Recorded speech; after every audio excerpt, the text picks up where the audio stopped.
그래서 이제 은퇴를 하셨습니다. 제가 장로님을 만나서 은퇴를 하시고 막 나오는 장로님을 만나가지고 제가 그런 말씀 드려서, 장로님, 마침 제가 지난 주일날 갈렙의 설교를 했습니다. 갈렙이 이 산지를 내게 주소서, 그 설교를 제가 했었습니다. 장로님, 제가 짤막하게 권면을 드릴게요. 그래서 그러면서, 장로님, 그 갈렙이 이 산지를 내게 주소서 하는 이야기는, 첫째는 나에게는 은퇴란 없다는 이야기입니다. 장로님 오늘 은퇴하셨지만 영원히 하나님 앞에 은퇴는 없습니다. 더 열심히 일하셔야 됩니다. 그리고 갈렙이 이 산지를 내게 주소서 하는 것은, 나는 이제는 구경꾼이 아니라 나는 그래도 주인공으로 살겠다, 그러한 다짐이었습니다. 장로님 계속해서 우리 지방을 위해서, 교회를 위해서 좋은 역할을 감당해 주십시오. 그리고 제가 인사를 드렸더니 장로님이 얼마나 좋아하시는지, 목사님 자기도 그렇게 생각합니다. 저도 은퇴는 하지만, 우리 장정에 따라 은퇴를 하지만 나는 은퇴는 없다고 생각을 합니다. 더 열심히 내가 주인 역할을 잘 감당하겠습니다. 이러고 좋은 덕담을 나눴습니다. 은퇴는 없습니다. 그리고 여러분, 구경꾼이 아니라 언제나 주인공으로, 역사의 주인공으로 살아가시는 여러분 되시기를 바랍니다. 옆 사람에게 이렇게 인사합시다. 은퇴란 없습니다. 받아가지고 우리 주인공이 됩시다. 시작. 우리 역사의 주인공이 되십시다. 감사합니다. 이번 주에는 설 명절입니다. 말씀은 이렇게 골격을 다 잡았어요. 말씀은 골격을 다 잡았는데 언제나 이 제목 때문에 고민할 때가 있어요. 제목 때문에. 그 제목을 뭘로 정할까? 특별히 이번 설교 같은 거는 이렇게 본문 설교가 아니라, 본문을 가지고 강의하는 설교가 아니라, 이렇게 거기에 맞는 이야기를 하고, 그리고 이제 성경 본문을 이제 찾는 그러한 설교거든요. 보면 이제 제목 설교가 되죠. 그래서 제목을 뭘로 할까 고민했어요. 그런데 둘째 주일날, 우리 1월 둘째 주일날 제가 은혜의 공동체라는 설교를 했어요. 그래서 교회 내에는 은혜가 흘러가야 된다, 이제 그런 얘기를 했잖아요. 그리고 가만 생각하니까, 야, 우리 교회만 은혜가 아니라 우리 교회 내에 은혜가 흘러가고, 이 은혜가 교회뿐만 아니라 우리 가정에도 은혜가 넘쳐야 되겠다. 할렐루야. 가정에도 은혜가 넘쳐야죠. 그래서 근본 명절엔 우리 가정에 은혜가 넘치는 명절이 되고, 우리 가정들마다 은혜가 넘치는 그러한 가족들의 모임이 되면 얼마나 좋을까. 그래서 이렇게 정했습니다. 따라합시다. 은혜가 가득한 명절. 시작. 은혜가 가득한 명절. 이랬습니다. 우리 은혜가 가득한 교회, 그 다음에 은혜가 가득한 그러한 가정, 은혜가 가득한 명절, 이렇게 우리가 은혜가 가득한 그러한 우리 하나님의 은혜를 누렸으면 합니다. 설입니다. 여러분, 이제 이렇게 좀 연로하신 분들은 다 알겠죠? 설이 얼마나 순환을 겪었습니까? 설 순환사라고 알고 계시나 모르겠어요. 설이 순환을 겪었어요. 젊은 분들은 생각하기를, 아니 설이 무슨 순환을 겪을까, 이렇게 얘기를 하지만, 참 오늘날에 이 설이 여기까지 정착되기에는 굉장히 많은 순환이 있었죠. 특별히 일제시대에 들어가서는요, 일제시대에 들어가서는 일본국이 우리나라의 고유 명절인 설을 없애버렸어요. 없애버리고 1월 1일 신정만 지나라는 거예요. 신정만. 그러면서 우리 민족 속에 가지고 있는 그 민족의 고유한 어떠한 사상을 없애기 위해서 일제시대에는 설을 못 지내게 했어요. 특별히 설을 뭐라고 그랬냐면은 구정이라고 그랬어요. 구정. 그러니까 여러분, 우리 인식에 그렇잖아요. 옛날 거라 그러면 좀 낡은 것 같아요. 그러니까 일본이 와가지고 1월 1일 신정이다, 이건 새로운 거다, 신정은 이건 참 좋은 거다. 그런데 너희들이 이제까지 설을 지내던 건 구정이다, 구태의연하고 구식이다, 그래서 신정을 지내라, 막 이래가지고 뭐 이렇게 역사를 보니까 설날, 지금이야 뭐 이렇게 슈퍼에서 떡을 사잖아요. 옛날에는 다 어디서 떡을 빼왔어요? 방앗간에 줄을 쫙 섰어요, 며칠 전부터. 그런데 일본은 우리나라 설을 못 세게 하려고 일주일 전부터 방앗간을 다 폐쇄를 시켜버렸대요. 일주일 전부터. 그래서 설을 못 세게 한 거예요. 그랬다가 이제 이승만 대통령 때도 서양의 문물을 좋아하니까 신정을 세고, 박정희 대통령 때도요, 박정희 대통령이 경제 아니에요, 경제. 그죠? 근데 경제에 지금 굉장히 중요할 때인데, 구정이라고 그래가지고, 구정에도 공장이 놀거든요. 기업체가 놀았거든요. 그러니까 박정희 대통령도 다 철저하게 이 설을 못 세게 했어요. 신정이라 그래서. 근데 이중과세라고 했어요. 이중과세. 그래서 지금 경제를 일으켜야 되는데 신정에도 세고 구정에도 세고 안 된다. 이중과세라고 그랬어요. 그래서 해가지고 이 구정을 못 세게 했어요. 설을. 저도 지금 기억나요. 옛날에 제 학교 다닐 때는요, 학교에서 조사를 해가지고 써냈어요. 집에서 신정을 지내느냐 구정을 지내느냐. 그래서 구정을 지낸다고 써내면은 선생님한테 불려가서 혼났어. 그래서 신정을 지내야 된다는 거예요. 그래서 부모님한테 가서 얘기해라. 그래서 우리나라가 잘 살기 위해서는 구정을 지내서는 안 되고 신정을 지내야 된다. 그랬어요. 그래서 박정희 대통령이 철저하게 설이 없었어요. 설이라는 게 없었거든요. 근데 이제 박정희 대통령이 돌아가시고 전두환 대통령이 정권을 잡아놓고 민심을 얻어야 되잖아요. 민심을. 근데 가만 보니까 그렇게 설을 못 세게 해도 우리 국민들이 설을 세는 거예요. 학교도 결석하고 직장도 안 나가고 그리고 설을 세는 거예요. 그래서 이 전두환 대통령 때 그러면은 신정도 하고 구정도 해라. 그래가지고 각자 이틀씩 쉬었어요. 이틀씩 쉬었어요. 그러다가 이제 노무현 대통령 때 들어와가지고, 노태우 대통령 때 들어와가지고 이제 그 전두환 대통령 때는 이거를 뭐라 하냐면 설을 대신에 이제 이렇게 이제까지 안 됐는데 갑자기 하기가 그렇잖아요. 그래서 설을 갖다 뭐라고 그랬어요? 민속의 날이라 했어요. 민속의 날. 민속의 날. 그래서 민속의 날이다. 그래가지고 이제 이렇게 국민들에게 이렇게 설을 셀 수 있도록 길을 열어줬고, 그 다음에 이제 노태우 대통령 때 들어와서 이제는 3일을 쉬게 되고, 김영삼 대통령 들어와가지고 이제 신정 1월 1일은 하루 쉬어요. 하루 쉬고, 그리고 이제 설날은 3일을 세는 게 이렇게 정착이 됐어요. 그래서 이 설이 굉장히 어려운 순환을 겪으면서, 그러나 아무리 설을 못 쉬게 해도 우리 속에는 고유한 민족의 감정이 있잖아요. 그렇죠? 그래서 이 설이 되면은 이게 우리에겐 좋은 날이고, 설이 되면은 이게 우리에게는 기쁜 날이고, 설이 되면은 우리가 가족들을 모이고, 그래서 설이 되면은 참 먼 길도 마다 않고 먼 길도 마다 않고 우리가 이제 고향을 찾아가고 부모님을 우리가 찾아뵙고 이제 그러는 겁니다. 여러분, 명절이 되면은 사실 우리 크리스천들에게 명절이 되면 가장 곤란한 문제가 있죠. 그 곤란한 문제는 뭐냐면, 명절이 되면은 제사 문제가 언제나 우리에게 걸림돌이 됐어요. 제사 문제가. 그리고 이 제사 문제가 우리 기독교를 이렇게 전하는데, 전도하는데 제사 문제가 언제나 많은 그러한 어려움을 줬어요. 제사 문제가 많은 어려움을 줬고, 또 옛날에는 부모님에게 제사 지내는 거, 부모님에게 절하는 거, 이거 우상이라고 그랬어요. 우상이다. 우리는 우상 숭배하면 안 된다. 그래서 옛날에는 뭐 더 강력했잖아요. 목사님들이 가르칠 때. 그러다 보니까 교인들 가운데, 형제들 가운데 의의가 끊어졌어요. 그 형제들 가운데 의의가 끊어져가지고 이제는 형제들과 사이가 멀어지고, 나 이제 안 가 뭐 이렇게 하고, 그래 나 오지 말아라, 뭐 부모 제사도 모르는 불효 자식들 필요 없다 막 이랬단 말이에요. 옛날에는. 그러면서 이제 제사 문제가 우리에게 큰 문제가 됐잖아요. 특별히 제사 문제 가장 문제가 됐던 건 절하는 거죠. 절하는 게 굉장히 문제가 있어요. 여러분, 절하는 게 나쁜 거는 저는 아니라고 생각을 해요. 그죠? 근데 왜 절하는 게 문제가 됐냐면은, 절을 하면서 진짜 부모님의 은혜에 감사하다는 그러한 마음보다는 절을 하면서 무슨 마음이었냐 하면은, 우리가 절을 하고 이렇게 부모님을 갖다가 절을 하면서 이렇게 공경하는 그 순간에 마음으로 뭐냐면은, 누가 복을 주신다? 돌아가신 조상이나 돌아가신 부모가 우리에게 복을 주실 거야.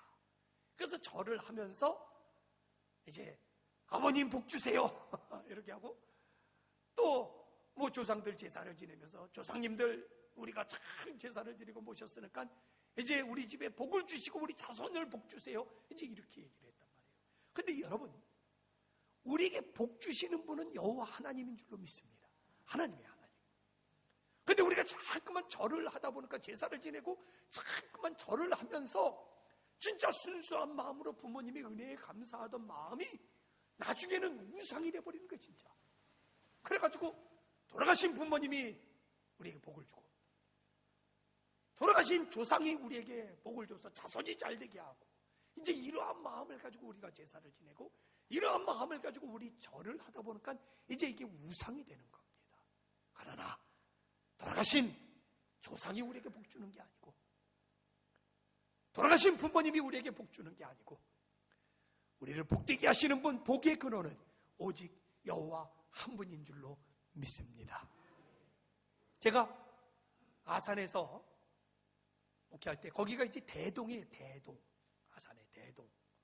그리고 대동이고 뒷동네는, 산 너머 뒷동네는 소동이에요. 소동. 그러니까 그 동네가 좀 조그맣고 우리 마을이 좀 커요. 이렇게 하고요. 근데 여러분 고려온단 아시죠? 고려온단. 유명한 고려온단. 근데 고려온단 사장이 소동 사람이에요. 회장이에요. 회장님이. 그래서 같은 이렇게 다 같은 말이에요.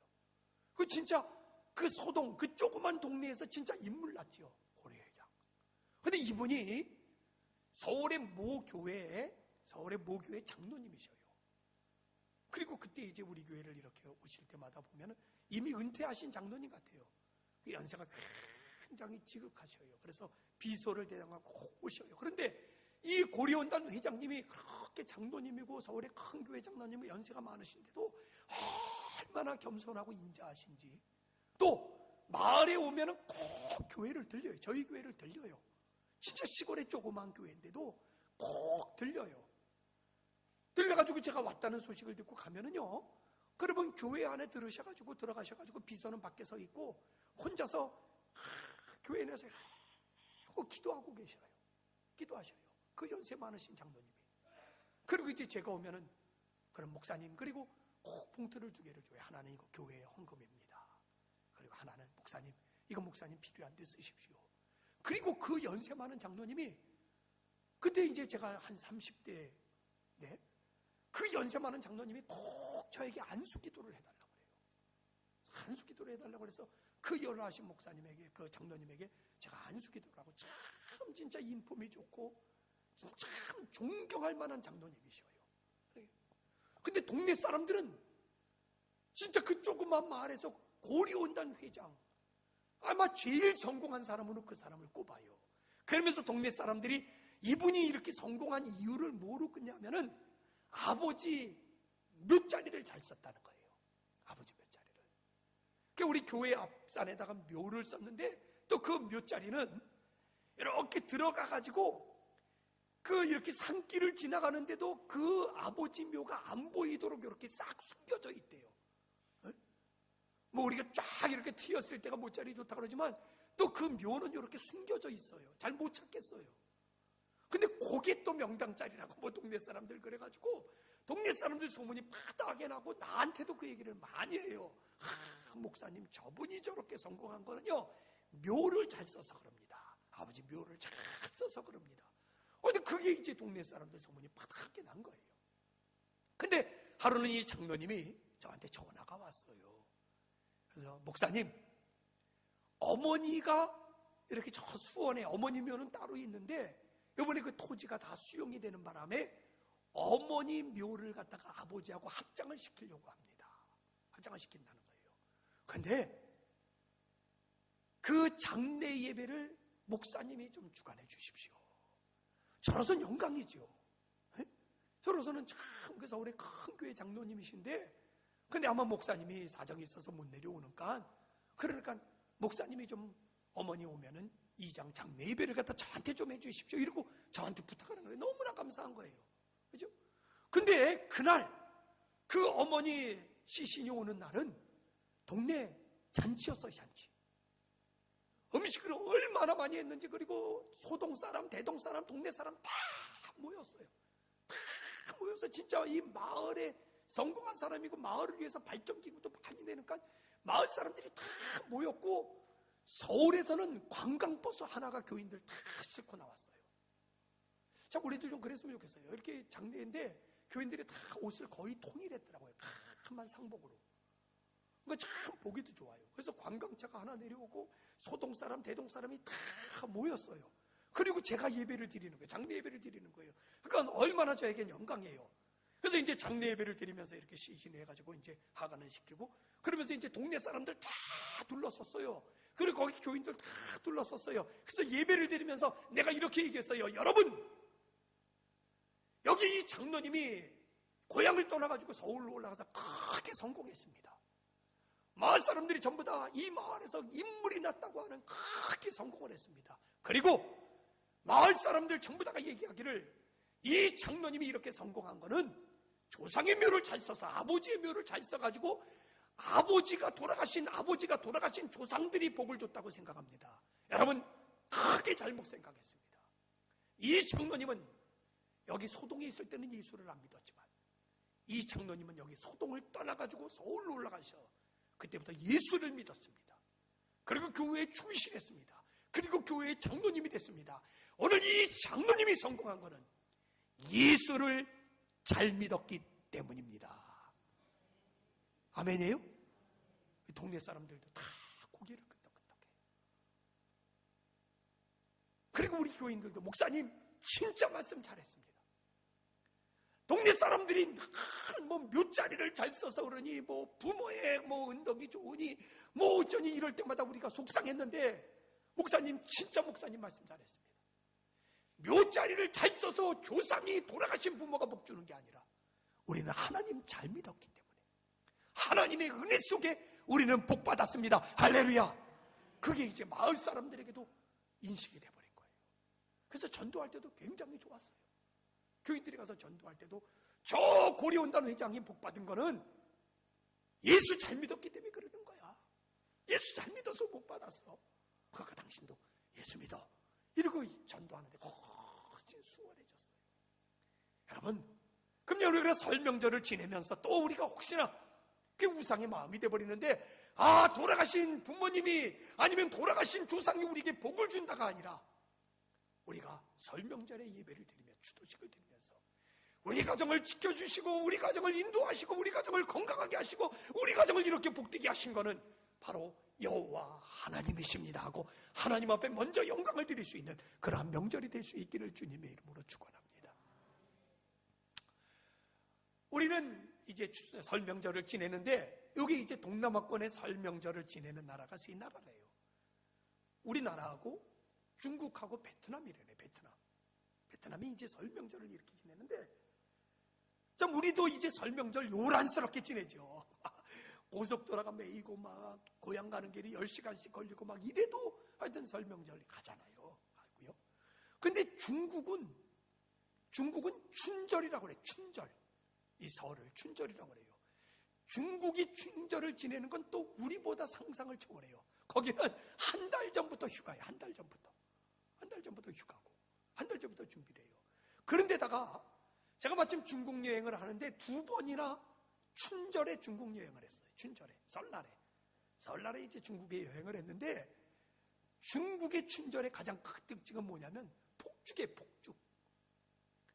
우리 가끔 가다가 이제 이렇게 뭐 해외 토픽 같은 데 보면은 중국의 춘절을 맞이해서 폭죽을 터뜨린다는 얘기를 들었는데, 그러면 폭죽을 얼마나 터뜨릴까? 여러분, 감히 우리가 상상하지 못할 정도로 폭죽을 터뜨려요.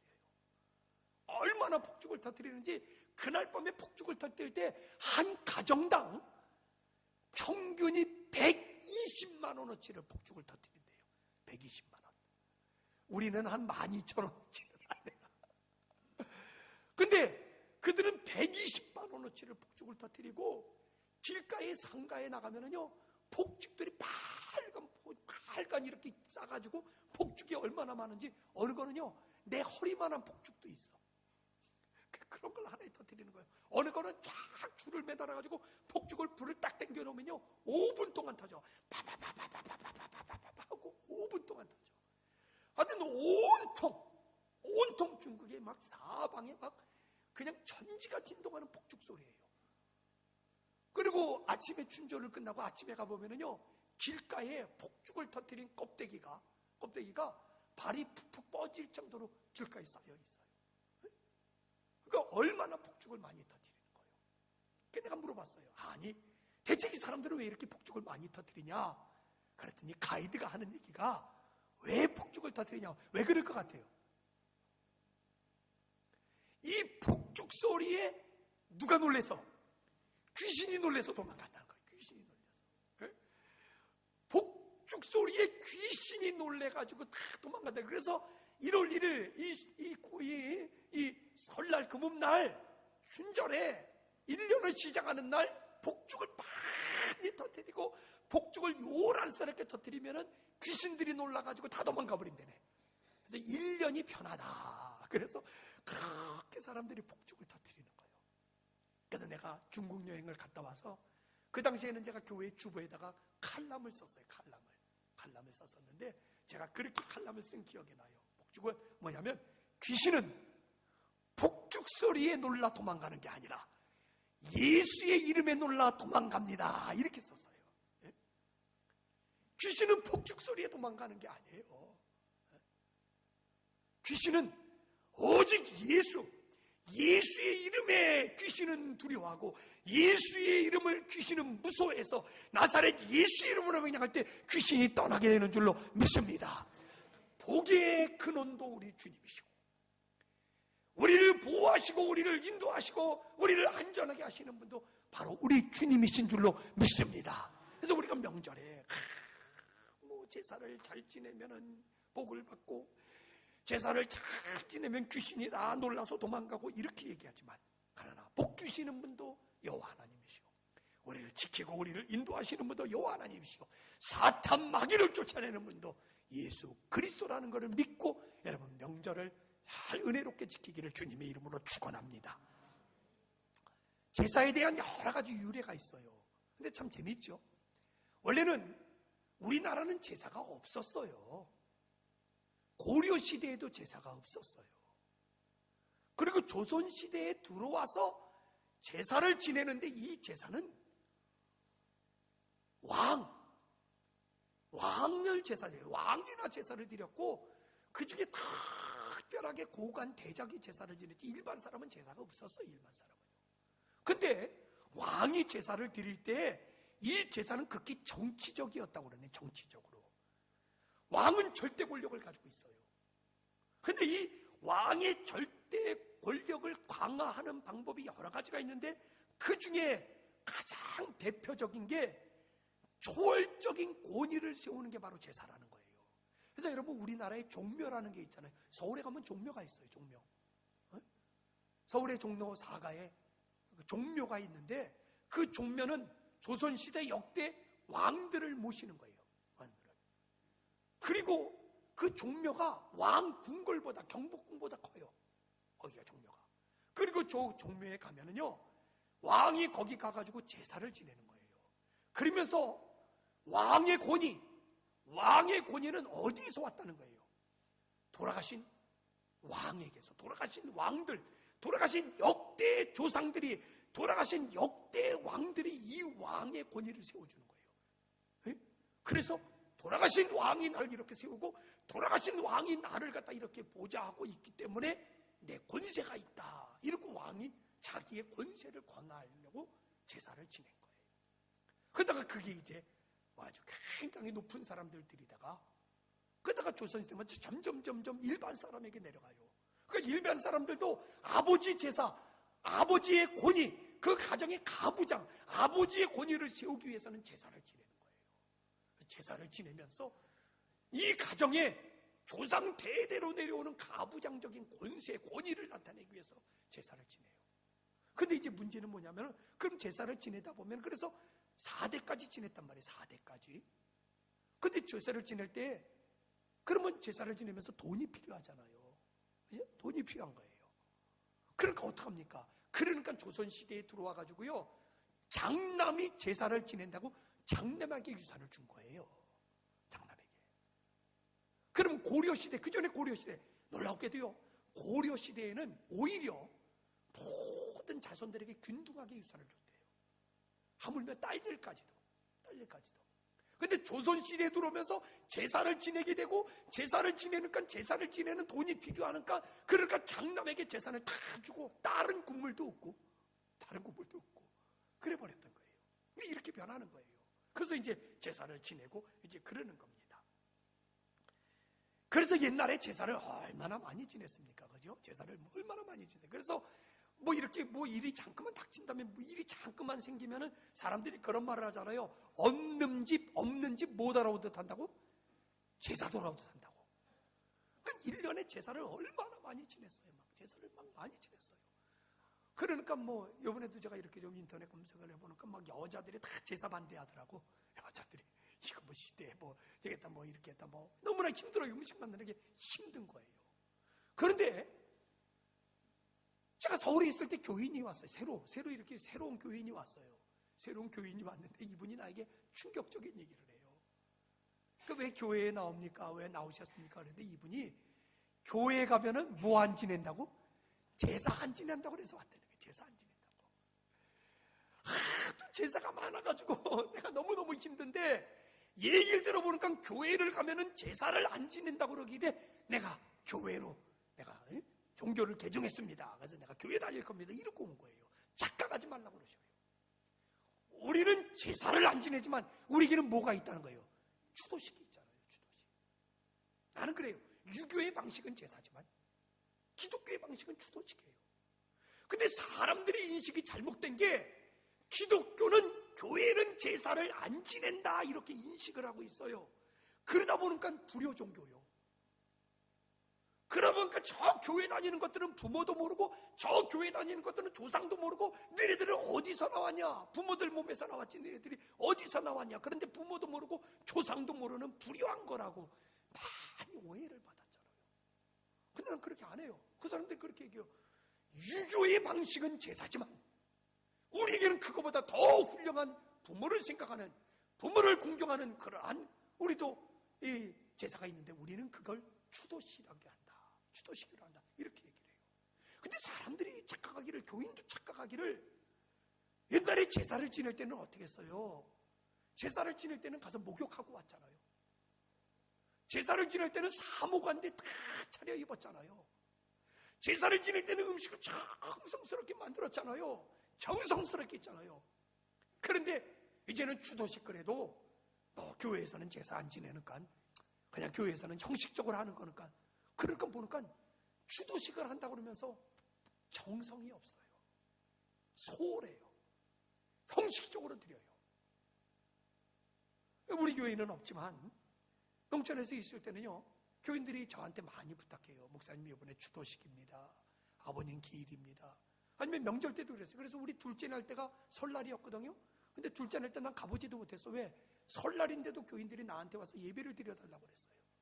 목사님 와서 우리 예배를 좀 드려주세요. 추도식 예배를 드려주세요. 그래서 3건인가를 제가 주문을 맡았어요. 주문을.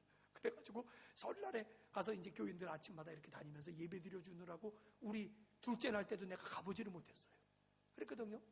근데 어느 집에는 가가지고 추도식이라고 그래가지고 가보면은 이게 정성이 없어요. 소홀해요. 그러니까 추도식이라고 해서 가보면은 얘들아 목사님 왔다 추도식 드리자 예배 드리자 그러고 가보면 추리닝으로 나와. 추리닝으로. 에이 자식들. 어떤 때는요, 야 목사님 왔다 예배 드리자 그리고 보면은요 양말도 안 신고 나와. 그리고 예배 드리죠 그러는 거예요. 그 내가 가르치기를 그랬어요. 아니다. 추도식은 제사보다 더 정성껏 드리라는 거예요. 더 정성을 다하라는 거예요. 그럴 때 모든 사람을 보면서 야 진짜 정성스럽구나. 야 진짜 부모님을 잘 모시는구나. 부모님의 은덕을 생각하는구나. 이러지 너무나 소홀해버린 거예요. 그래서 금년에도 여러분 드릴 때 여러분 정성을 다 해서 명절을 준비하시고 정성을 다 해서 가족들 간의 모임을 만드시고 정성을 다해서 예배를 드리시고 그렇게 하셔요. 또 어떤 집은 혼자서 믿기 때문에 가족들이 안 믿기 때문에 할 수 없이 제사를 드리는 곳에 가는 분도 있을 거예요. 근데 우리 교인들이 이거를 크게 옛날에는 잘못 가르친 게 아예 제사 지내는데 가지도 말라고 그랬어요. 제사 지내는데 가지도 말라고. 우상이다. 그러니까 교회 다니는 사람이 제사 지내는데 안 간다 그러고 교회 다니는 사람이 형제들하고 의의가 끊어지고 교회 다니는 사람들이 이제는 뭐 가족 관계들도 다 뿔뿔이 흩어지고 막 이랬단 말이에요. 진짜 중요한 건 뭐예요? 놓치지 말아야죠. 나는 진짜 중요한 건 그게 아니라고 생각해요. 진짜 중요한 거는 가족들 간의 화목이고, 가족들 간의 서로가 한 핏줄을 확인하고, 가족들 간에 우애롭고, 그래야지만 또 가족들도 전도할 수 있는 거 아니에요. 근데 뭐 제사 지냈는데 안 가고, 제사 지낸다고 우상이라고 뭐 가족들이 있는데도 서희가 살이 갈라지다 보니까 제사 뭐 전도는 고사하고, 예? 전도문이 다 막혔잖아요. 근데 우리는 제사 지낼 때도 같이 참여를 하셔요. 참여를 하되, 우리는 절을 안 하잖아요. 아까 얘기했듯이 절을 하면서 잠깐만 우리 속에 복을 빌어요. 복은 하나님이 주시는데, 또 이미 생명이 떠났는데, 영혼이 떠났는데, 근데 그 부모님은 이제 흙이에요. 근데 거기다가 우리 절을 안 하잖아요. 대신에 남들이 다 제사를 지낸다고 절을 할 때 우리는 기도하면 돼요. 기도하면 돼요.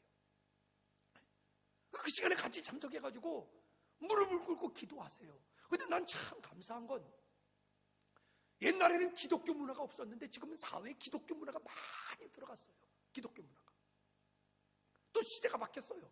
그래서 옛날에는 초상이 나면은요, 초상이 나면 전부 다 뭐 입었어요? 배옷 입었잖아요. 배옷. 다 배옷 입고. 왜 그런지 모르겠어. 또 배옷 입고, 또 팔은 또 하나 빼놔.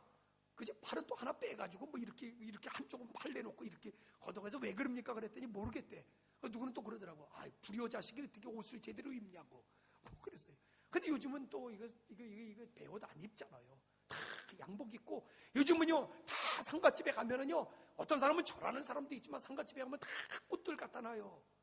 그러면 내가 교회는 안 다닐지라도 이제는 절하는 것보다는 꽃을 갖다 헌화하고, 이제 이렇게 기독교 문화가 많이 들어갔거든요. 그렇기 때문에 여러분, 제사 지내는 집에 가가지고요, 여러분들 나 절 안 하니까 나 참석 안 할 거야, 절 안 하니까 니네들끼리 해, 이러지 말고 내 순서가 되면은요, 무릎 꿇고 절을 기도하셔요. 무릎 꿇고 기도하면서 그동안에 우리 조상들의 은덕도 생각하고, 부모님의 은덕도 생각하며, 하나님 남아있는 우리 가족들, 하나님 남아있는 우리 가족들 빨리 복음화돼서 우리 모두가 다 예수 믿게 하시고, 오늘 우리가 부득이 이렇게 제사는 지내지만 우리 가정이 빨리 예수 믿고 추도식 지내는 그러한 가정이 됐으면 좋겠습니다. 이렇게 우리는 하나님께 기도하는 거예요. 그럼 사람들이 보면서 자기네들 절하는 거나 우리가 무릎 꿇고 기도하는 거나 정성은 다 똑같이 생각을 해요. 정성은. 이제 그렇게 하면 돼요. 음식도 그래요. 음식을 우상에게 만드는 거다. 옛날에는요, 음식을 귀신이 와서 먹는다고 그랬잖아요. 귀신이 와서. 그래서 돌아가신 부모가 이렇게 구중구청굴 여기를 이렇게 돌아다니다가 이제 이 제사 때 되면은 와서 먹는다는 거예요. 근데 그때 못 먹으면 어떻게 해요? 1년을 굶어. 그래서 배고픈 귀신이야. 배고픈 귀신. 굶고 다니는 귀신. 뭐 그랬잖아요. 근데 요즘은 한번 물어보셔요. 제사 때 음식 차리는 사람에게 이거 귀신이 와서 먹습니까? 에이, 무슨 귀신이 와서 먹습니까? 그래요. 그럼 뭐 때문에 합니까? 그러면 다들 그렇게 해요. 네, 물론 부모님에 대한 감사의 표현도 있지만, 또 가족끼리 모여서 가족끼리 가족임을 확인하는 시간이에요. 가족끼리 음식을 나누면서 사랑을 나누는 시간이에요. 가족을 나누는 거예요. 그러니까 야, 이거 뭐 우상에게 만드는 음식 그래가지고 거부하지 말고, 그래서 가지도 말리는 거 하지 말고 가셔서 정성껏 음식 만드는데 동참해 주셔요. 또 더 좋은 음식 만들어 주셔요. 앞장서서 일해 주셔요. 앞장서서 부엌에 뛰어들어가셔요. 열심히 일하셔요. 열심히 일하고, 예? 그렇게 하고. 특별히 여러분, 저는 성묘를 가도 그래요. 성묘를 가도. 저는 성묘를 갔는데, 부모님 돌아가시고 성묘를 처음에 이렇게 몇 년 동안은 슬프지요. 부모님 돌아가셨으니까. 성묘를 가면. 근데 성묘를 갔는데 어느 날 이제 애들을 낳고 애들이 이제 커가고 이러면서 다 형네 가족 모이고, 작은 형네 가족 모이고, 우리 삼형제가 다 애들끼리 다 모였거든요. 그리고 성묘회를 갔는데 이게 축제요, 축제. 슬픈 게 아니더라고요, 이제는요. 다 가족들이 모여가지고, 우리 아이들까지, 우리 애들까지 다 모여가지고, 야, 이게 니네 할아버지다, 이게 니네 할머니다, 그리고 할아버지는 어떻게 살았고 할머니는 어떻게 살았고 우리 집안은 어떠한 집안이다, 이러고 서로가 얘기를 하는데, 이게 내가 딱 느끼는 거예요. 야, 이건 축제다. 이제는 슬픈 게 아니라 이제는 이게 축제고, 이제는 이렇게 성묘하면서 모든 가족들이 모여서 우리는 한 가족이고 한 핏줄임을 확인하는, 참 이게 좋은 시간이에요. 근데 우상이라고 그래가지고 뭐라고 그래가지고 참석도 안 하다가 얼마나 많은 어려움 당하고 얼마나 많은 핍박을 드렸습니까? 특별히 여러분, 제사를 반대한다는 그거보다 더 소중한 거는 가족 간의 관계고 가족 간의 사랑이고 가족 간에 우리는 한 핏줄임을 확인하는 거, 이게 훨씬 더 중요한 줄로 믿습니다. 기독교 연합회에서 우리나라의 유명한 목사님들을 모시고 이 세미나를 한번 했어요. 이 패널 토의를 한번 했어요. 근데 다 이런 얘기예요. 이런 얘기들, 목사님들이 다 이런 얘기예요. 그래서 거기다가 목사님들이 또 하나 덧붙이기는, 우리 기독교인들은 그냥 가지 말고 조그만 선물이라도 하나씩 사라는 거예요. 그래가지고 며느리들끼리, 형님 그동안에 참 애쓰셨어요. 그리고 선물이라도 하나 주고, 동생 그동안에 참 많이 애썼네. 그리고 선물에도 하나 주고, 그 선물을 나누고, 그러면 참 예수 믿는다고 하면서도 이렇게 열심히 와서 참여해주고 음식도 만들어주고 이렇게 준비도 하고, 우리는 선물도 준비 못했는데 저렇게 예수 믿는 가정들은 선물까지 준비해가지고 다니. 진짜 예수 믿는 사람은 다르구나. 이게 전도의 기회예요. 더 중요한 건 이거 아니에요? 그런데 제사 지낸다고 안 가고, 우상 섬긴다고 핍박하고, 형제의 의의를 끊자 그러고, 그러다 보니까 가족 전도는 멀어져 버리고, 오히려 가족끼리 핍박하고, 오히려 저거 예수 믿는 것들 부모도 모른다고 이랬던 것이 우리의 미래 아니에요. 특별히 여러분, 금년의 설 명절에는 가족들을 전도하는 좋은 기회로 삼을 수 있기를 주님의 이름으로 축원을 드립니다. 오늘 본문에 보니까 여호수아가 온 회중을 모아놨어요. 회중을 모아놨고, 여호수아가 뭐냐면은 나와 내 가족은 누구만 섬기겠다? 여호와만 섬기겠다는 거예요. 선언하는 거예요. 여호와만 섬기겠다. 오늘날 너희들도 구해라. 너희들도 선택을 해라. 여호와를 섬기느냐, 아니면 저기 옛날에 애굽에서 살던 그 우상들을 섬길 건가? 오늘도 너희들은 선택을 해라. 나와 내 가족은 여호와만 섬기겠다. 그때 백성들이 딱 했다. 예, 우리들도 여호와만 섬기겠습니다. 이러고 이야기를 합니다. 근데 중요한 거는요, 여러분, 입술로 내가 예수 믿는 사람이야, 내가 열심히 예수 믿는 자야, 내가 교회 집 사고 돈 사고 내가 교회 직분 가져서, 입으로만 하지 마시고 진짜 삶으로 보여주셔요. 특별히 가족끼리 모였을 때 얼마나 좋은 기회예요. 야, 예수 믿는 동서 틀리다. 야, 예수 믿는 저 가정 진짜 틀리구나. 이런 게 나와야 된다는 이야기예요. 저는 아버지를 전도하려고 많이 했었습니다. 제가 전도사 시절에 아버지가 교회를 안 다니는데, 우리 로마서를 배웠잖아요. 바울은 자기 마음속에 근심과 끊이지 않는 고통이 있다고 그래요. 왜? 자기 형제 고륙 친척이 안 믿으니까. 근데 제가 전도사 때, 교육 전도사 때, 참 너도 아버지가 예수를 안 믿는 게 나에겐 고통이에요. 내가 앞으로 목회를 나가야 되는데 아버지가 예수를 안 믿으면 내가 어떡하겠어요. 그래서 하루는 제가 전도사 때, 교육 전도사 때 목사님에게 신방을 요청을 했어요. 목사님, 우리 집에 신방을 와서 우리 아버님 세례를 좀 주시면 어떻겠습니까? 근데 그때 제가 다니는 교회는 한양대 뒤에 사근동, 우리 집은 능곡이에요. 일산 능곡. 2시간이 넘어요, 거리가. 근데 목사님이 감사하게도 교인들을 갖다가 이렇게 한 차에 채워가지고 와가지고, 그때도 우리 아버님이 몸이 불편한데, 근데 우리 아버지로 와서 몸소 세례를 주셨어요. 얼마나 감사한지. 그리고 제가 목회를 나갔는데, 목회를 나가서 이제 결혼을 했어요. 결혼을 했는데 아무래도 큰형 작은형은 다 직장 다니잖아요. 근데 나는 목회를 하니까 교회 집에 있잖아요, 집에. 근데 내가 우리 집사람하고 상의를 했어요. 집사람 상의하기를, 우리가 비록 막내지만, 나도 막내고 우리 집사람도 막내예요. 막내지만 지금 아버님이 병들어가지고 저렇게 누워 계시는데 우리가 아버님을 모시자. 우리가 아버님을 모시자. 또 우리 집사람이 찬성을 해줬어요. 그래서 5년을 아버님을 모셨어요. 5년을. 아버님을 이렇게 5년을 모시는데, 그 아버님을 모시고 있다가 그 다음에 이제 첫 번째 교회가 예산의 복림교회고, 근데 이제 두 번째 교회에 누가 추천을 하는 거예요. 입침리라고 큰 저수지 동네가 있는데 교인들이 한 그때 70명 정도 모였어요. 시골교회가. 근데 거기에 나보고 추천을 하는 거예요. 그래서 그 교회 한번 이렇게 이력서를 한번 내봐라. 참 감사하죠. 근데 그때 이제 30대 초반이에요. 27에 들었으니까 28반이에요. 28반. 근데 이제 그 교회 이력서를 냈더니 9명이 왔어요. 9명이. 그래서 이력서를 냈는데 면담을 하고, 그리고 나서 저녁에 와서 설교를 나보고 하라고 그래요. 그래서 설교를 했는데, 뭐 진짜 나머지 8분하고는 나하고는 비교가 안 되죠. 다 목사님들과 나는 전도사고, 진짜 목회 오래 한 그러한 분들인데, 진짜 나는 이제 28살밖에 안 되는 아주 그냥 뭐 이 새파란 건데, 근데 설교를 했는데 알잖아요. 반응이 참 좋아요. 반응이 좋고 교인들이 은혜를 받았어요. 그리고 나서 저보고 이제 그 사택에 깜깜하니까 차도 없으니까 사택에서 하루를 자라는 거예요. 예, 그리고 이제 사택에 들어갔는데 교인들은 이제 교회에 남아가지고 이제 나를, 이 전도사를 갖다가 교회 담임자로 할 건가 안 할 건가 회의가 열렸어요. 회의가. 근데 회의가 3시간이 지나도 안 끝나는 거예요. 야, 이게 왜 이렇게 안 끝날까? 어? 뭐 결정하는 게 뭐가 어려워요. 그런데 교인들의 회의가 안 끝나고 늦게까지 회의가 진행이 되는 거예요. 그럼 불안해가지고, 야, 이게 뭐가 잘못됐나 그러고 불안해하다가 잠이 들었고 아침에 장로님이 오시는 거예요. 장로님이 오시더니, 전도사님, 어저께 우리가 오랜 동안 회의를 했습니다. 그런데 전도사님을 우리 교회 담임자로 모시기로 했습니다. 이래요. 그러면서 장로님 얘기가, 어저께 문제가 된 게 뭐냐면은 다 좋은데 병든 아버지를 모시고 있다는 게 문제가 됐다는 거예요. 병든 아버지를 모시고 있다는 게. 그런데 그 당시에는 어떻게 했냐면요, 목사가 자식들이 많으면 교회에서 싫어했어요. 성미충난다. 그래, 자식이 많으면 어떤 때는요, 목사를 내쫓았어요. 교회가 부담된다고.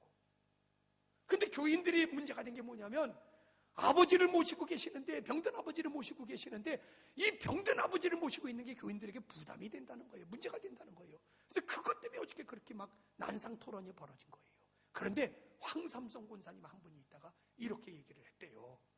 뭐냐면, 여러분, 우리가 부모님을 공경해라 그렇게 가르침을 받고 성경에 그렇게 가르침을 받았는데, 전도사가, 더구나 막내라는데 전도사가 병든 아버지를 모시고 있다면 이건 귀감이 되는 얘기 아니냐. 이건 동네 사람들에게도 귀감이 될 얘기인데 왜 전도사님이 아버님을 모시고 있다는 게 우리에게 문제가 될 거냐. 우리가 진짜 환영하고 우리가 진짜 전도사님이 귀감이 될 수 있도록 우리가 모셔야 될 거 아니냐. 황삼성 권사가 그 얘기를 해줬대요. 그러니까 그때 난상 토론을 벌이던 교인들이 다 수긍하고, 하나님 말씀대로만 할 얘기가 없어요. 다 수긍한 거예요. 수긍하고. 그래서 이제 제가 아버님을 모셨어요. 아버님을 모시다가 결국 아버님이 이제 그 교회에서 돌아가시는데, 돌아가는 날도 참 곡절이 많지요.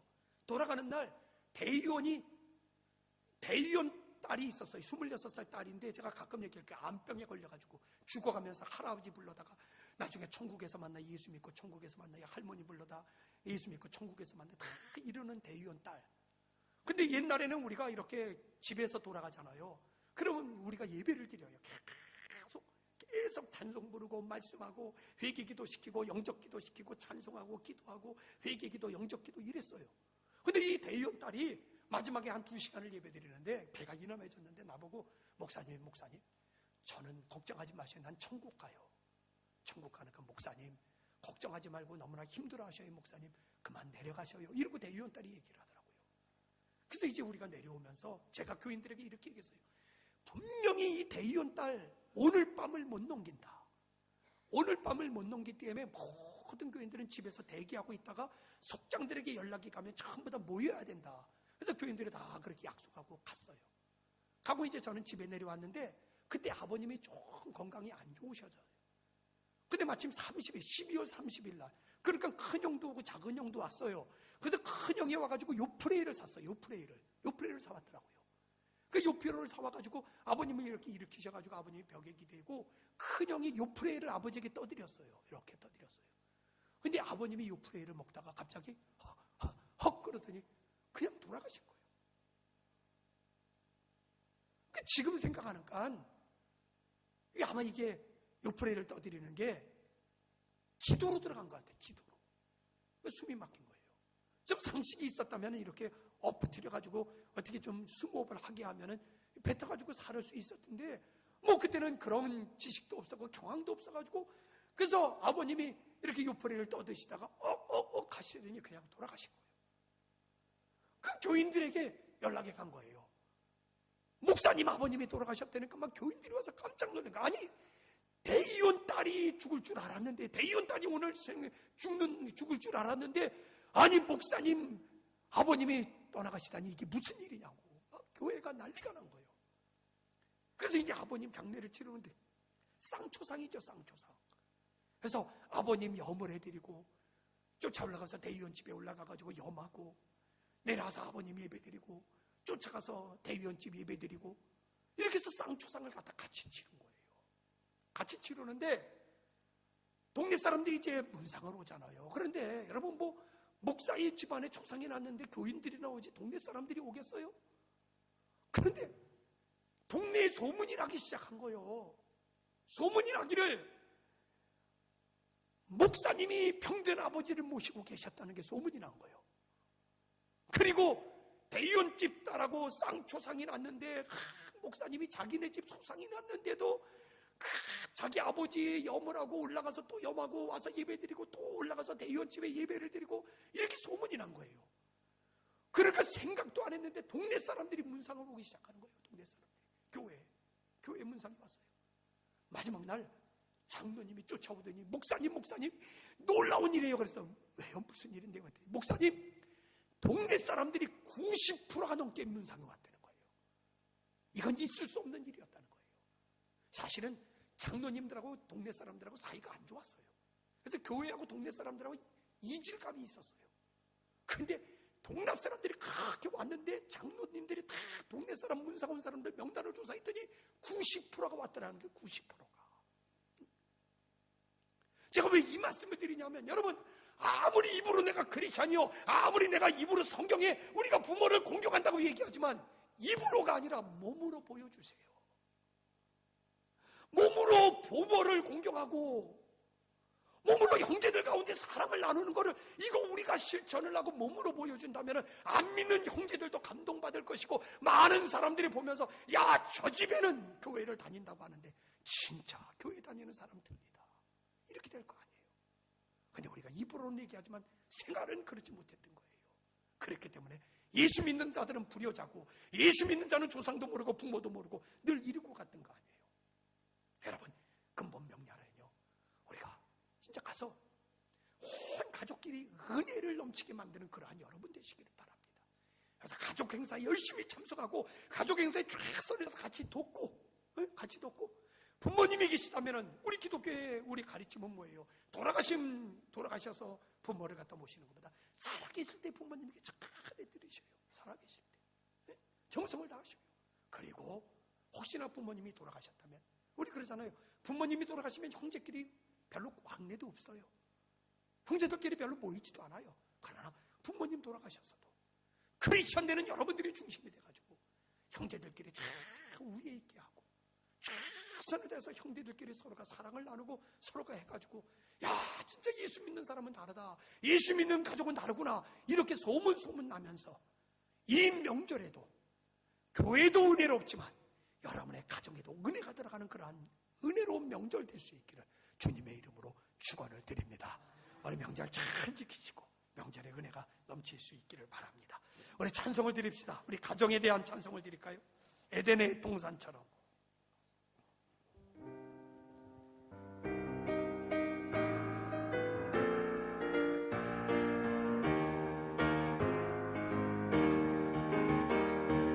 에덴의